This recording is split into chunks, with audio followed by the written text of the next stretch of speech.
हे guys, welcome back to my छोटू mini vlog. So खूप दिवसानंतर मी गेलेली जिमला.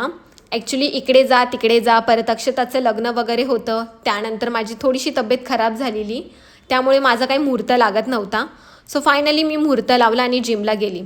ऑलमोस्ट 3 महिन्यानंतर मी जिमला गेली असेल, त्यामुळे मी ठरवलं की आज आपण स्ट्रेचिंग आणि नॉर्मल कार्डिओज करू.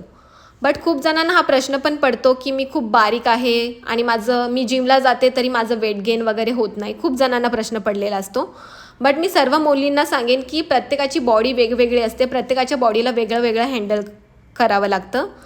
तर माझ्या बॉडीला खूप लहानपणापासून वर्कआउटची सवय आहे. जेव्हा मी स्कूलमध्ये होती तेव्हा मी स्पोर्ट्समध्ये होती, परत मी क्लासेस वगैरे लावलेले. मी खूप आधीपासून वर्कआउट करते, त्यामुळे मला वर्कआउट करणं इम्पॉर्टंट आहे आणि मी ते समजतेसुद्धा. आणि जर मी वर्कआउट वगैरे केला नाही तर मग मला वीकनेस तरी येतो, मी आजारी तरी पडते, नाही तर माझं वेट लॉस तर कंपल्सरी होतं. त्यामुळे मला जिम करणे इम्पॉर्टंट आहेच.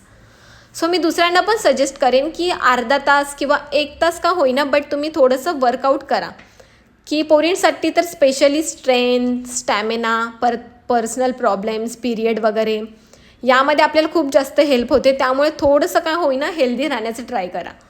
बट फक्त वर्कआउट करून नाही, पिण्यावरती पण आपल्याला लक्ष द्यावं लागतं. हे मी बोलते कारण की मला स्वतःहून खूप जास्त बाहेरचं खावं लागतं. बट मी नोटीस करते ना, तेव्हा मला समजतं. सो काही नाही, आजचा असाच नॉर्मल डे होता. मी जिमला गेलेली खूप दिवसानंतर, हेच फक्त शेअर करायचं होतं.